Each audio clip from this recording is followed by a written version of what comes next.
Marie Siroto, docteur en droit, j'ai soutenu ma thèse en novembre dernier sur le pouvoir administratif des personnes privées sous la direction du professeur Thomas Peyroux et je suis rattachée au CERSA et au CRDA au sein de l'université Panthéon-Assas.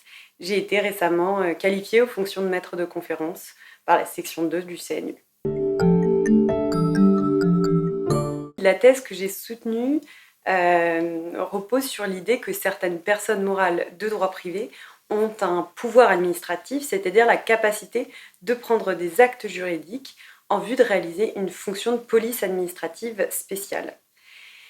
Cette proposition résulte du fait qu'en France, les personnes privées agissent dans le champ de l'administration depuis très longtemps, mais le champ matériel de ces activités est souvent méconnu, voire délibérément occulté, alors même que la jurisprudence s'appuie souvent sur l'idée que certaines missions incombent par nature à l'État et à l'administration.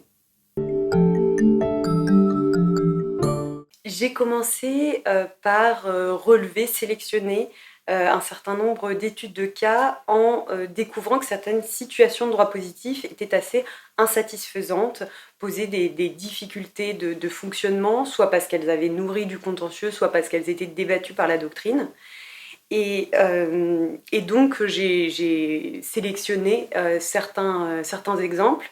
Les ordres professionnels, les fédérations sportives, les entreprises de marché, les organismes de gestion collective des droits d'auteur, l'autorité de régulation professionnelle de la publicité et les sociétés d'aménagement foncier et d'établissement rural.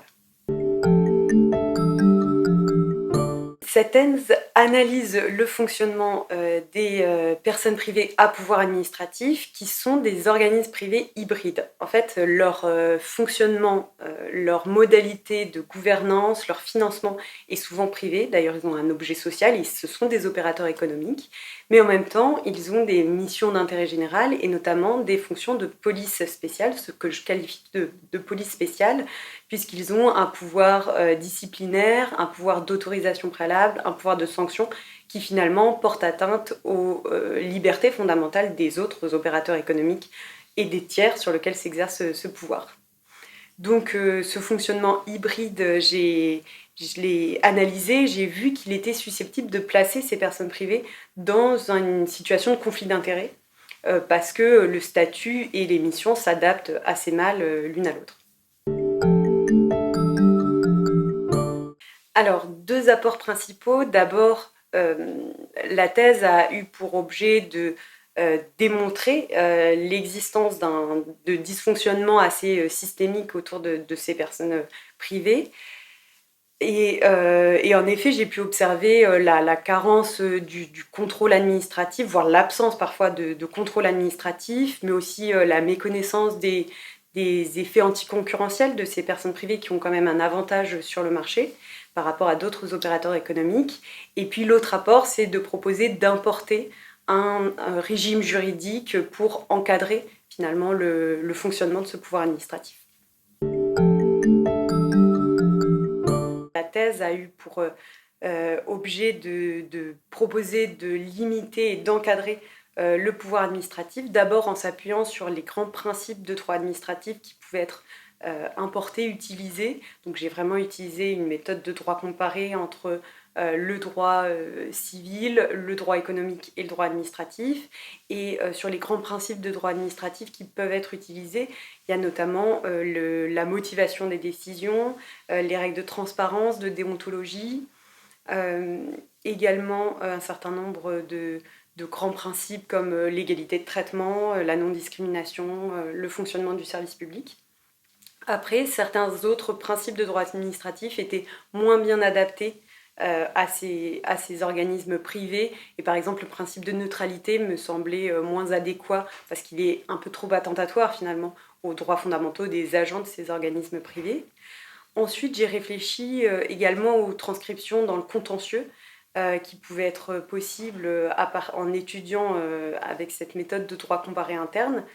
Et j'ai effectivement observé que le recours pour excès de pouvoir était assez intéressant pour saisir les actes à caractère général, Pour les décisions individuelles, en revanche, il m'a semblé que conserver le juge judiciaire comme juge de ces actes était plus judicieux, et surtout ce contrôle du juge judiciaire pouvait être enrichi par certaines techniques du juge administratif, comme un certain intensité dans le contrôle, et puis les règles de recevabilité, bien sûr, qui sont différentes dans les deux ordres juridictionnels. En matière de responsabilité également, la théorie administrative de la responsabilité s'adapte très bien à cette situation de pouvoir administratif. En matière de concurrence, je pense que le législateur et les autorités de régulation doivent être sensibilisés aux effets anticoncurrentiels de ces personnes spécifiques, et puis peut-être utiliser davantage des théories de droit de la concurrence qui peuvent être plus facilement utilisables pour des autorités administratives, et notamment la théorie des gains d'efficacité ou encore la théorie des circonstances exceptionnelles. Effectivement, concernant les plateformes ou les GAFAM, j'avais hésité en fait à les incorporer parmi mes objets d'étude. D'un point de vue méthodologique, j'ai pensé que c'était peut-être pas le plus adéquat pour construire la notion, parce qu'il me semblait qu'en s'appuyant sur des exemples peut-être plus traditionnels, plus anciens, plus transversaux, j'arriverais mieux à construire ma notion, donc d'un point de vue démonstratif, c'était un peu plus pertinent. Mais effectivement, dans la thèse, je suis revenue sur l'analogie qu'il pouvait y avoir de temps en temps avec les grandes entreprises, dont le régime juridique était en plus en construction. Donc les textes européens nous permettent aujourd'hui, avec un peu plus d'assurance que pendant la thèse, de dire qu'effectivement, il peut s'agir de personnes privées à pouvoir administratif. La thèse n'a pas eu vocation à gommer les spécificités entre les différentes branches du droit. Elle devait plutôt souligner peut-être l'absence d'autonomie du droit administratif et repenser la façon dont le savoir juridique peut-être se construit. Et puis également peut-être proposer des pistes dans un contexte où les grandes entreprises sont ce type de personnes privées qui ont de plus en plus de pouvoir.